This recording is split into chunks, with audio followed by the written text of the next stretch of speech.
Welcome to Little House in Southwoods. Today we're going to show you how to make a hearty, juicy meatloaf. In a mixing bowl, beat 1 egg. Then add 1/4 cup of breadcrumbs, a half teaspoon of salt, a 1/4 teaspoon of pepper, 1 teaspoon of parsley, and 1/2 teaspoon each of thyme, basil, and oregano, 1/4 cup of chopped onion, 1/4 cup of chopped celery, 1/4 cup of milk. Add 1 pound of ground beef and mix well.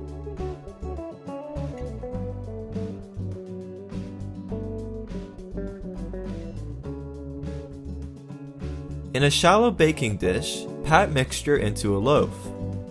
Bake in a 350-degree oven until no pink remains.